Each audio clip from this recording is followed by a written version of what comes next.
Ikot-ikot lang mula nung mailang gawa ng iyong tingin at ngiti. Di sinasadyang mahulog mahibang, aasa na tayo sa huli. Aaminin ko pa,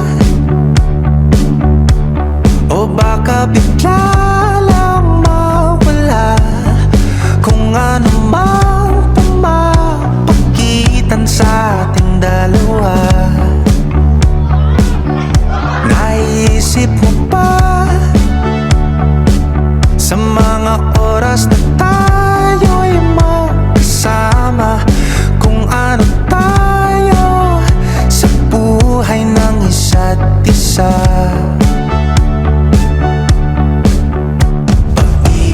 Ikot lang mula nung mailang gawa ng iyong tingin at ngiti. Di sinasadyang mahulog mahibang, aasa na tayo sa huli. Araw-gabi tanging ikaw ang nasa isip.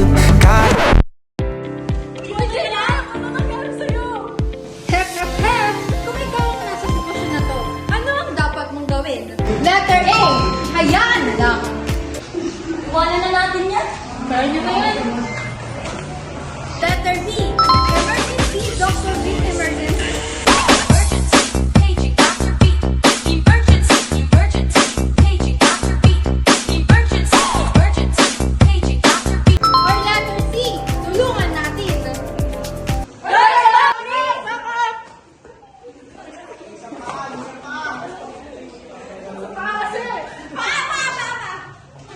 Baka naman letter D, tawanan na lang natin.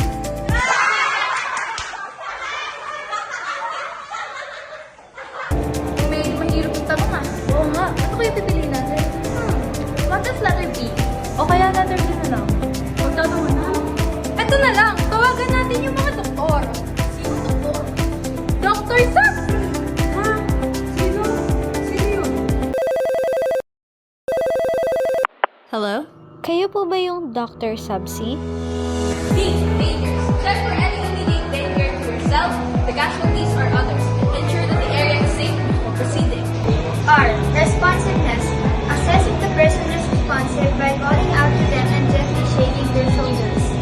S. Send for help. If the person is unresponsive or distressed, call emergency services immediately. A. Airway. Check if the airway is clear. If black, gently tilt the head back and leave the chin to open the airway. E is for normal breathing. Look, listen, and feel for normal breathing.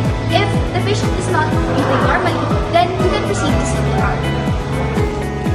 If a person is not breathing, start CPR by giving 30 chest compressions, followed by 2 rescue breaths, and continue until help arrives.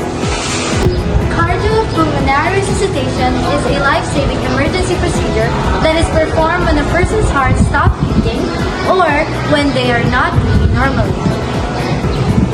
It involves combination of chest compressions to maintain blood circulation and rescue breaths to provide oxygen, helping the vital organs functioning until the medical help arrives.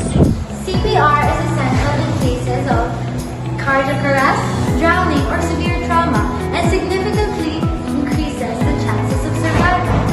Perform CPR when a person is unresponsive or not breathing normally, such as in cardiac arrest, drowning, or even severe choking.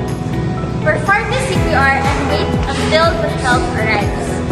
Take short break, stay hydrated, and keep your body and mind strong. Remember, sustainability matters more than speed.